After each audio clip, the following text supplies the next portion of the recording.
Cubot is one of the Chinese phone makers that usually produces phones that offer a lot of value for the price. Magic is their latest budget model that offers dual cameras and nice design for less than $100 US. My name is Linus, stay tuned for the full review.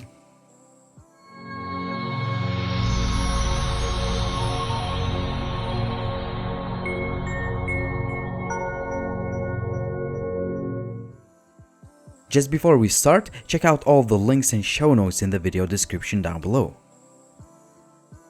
The phone ships with all the usual stuff, and some extras include a soft TPU case.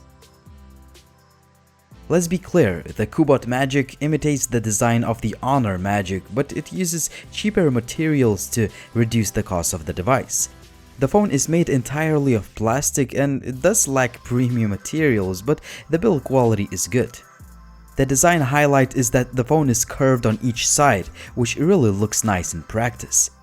We have a 5-inch 720p display, which may not be the sharpest out there, but I think it's a really good panel for such a cheap phone. The capacitive buttons are not backlit, but we have a pulsing notification LED light and an LED flash for night selfies that can be taken with 5 megapixels front-firing camera. The backplate is a fingerprint magnet as it is made of glossy plastic. Another highlight of this cheap phone is a dual camera setup. We have one 13 megapixel shooter and another 2 megapixel sensor. The loudspeaker is not the best, but it's okay for such a cheap phone.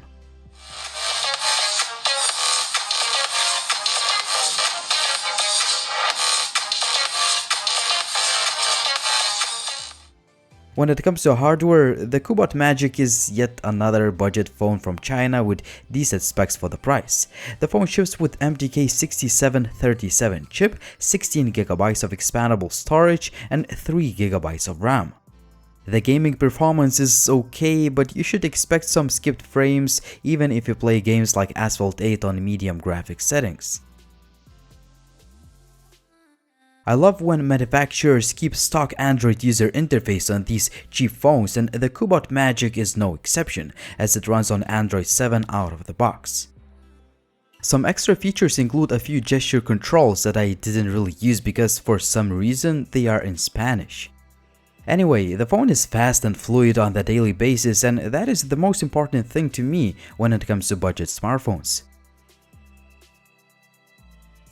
As for the image quality, the dual camera setup can take some decent looking photos with that shallow depth of field effect. Obviously, you can't compare the quality with some more expensive handsets, but I'm quite impressed with the results from a $90 phone. As for regular photos, you can't expect much from any cheap phone, but you can still take some pretty good looking pictures that are usable for social media. However, the quality decreases quite dramatically in lower lit situations. The selfie image quality is not so great, and the front-firing flash does not really help in low light. I'm recording a video with the Cubot Magic smartphone. It's a cheap phone. It doesn't even cost $100, so this is the video sample. The 1080p video quality does not impress like on most of the cheap phones. I'm recording a video with the Cubot Magic smartphone. It's a cheap phone. Doesn't even cost $100. The 1080p selfie video does not look impressive either, but it's usable for social media or video chats. When it comes to connectivity, the phone does everything quite well. The GPS lock speeds are fast and it is surprisingly accurate when used for navigation. The phone only has a few sensors and there is no gyroscope. On a positive note, I like the fact that you don't need to remove the battery to access 2 SIM card slots and the microSD card slot. A 2600 mAh battery performs quite well considering its size, but you should not expect any stellar results. I was able to achieve just about 4.5 hours of screen on time, but your mileage may vary depending on the usage. Cubot Magic is yet another cheap phone from China that offers quite a lot of value for the price. Its main selling point is design, as the phone is curved on each side.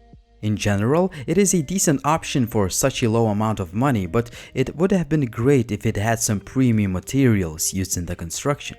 Well, all of these budget phones have some trade-offs to consider, and this is what you have to expect when you spend less than $100 US for a phone. It was Linus, thanks for watching, and see you in the next video soon.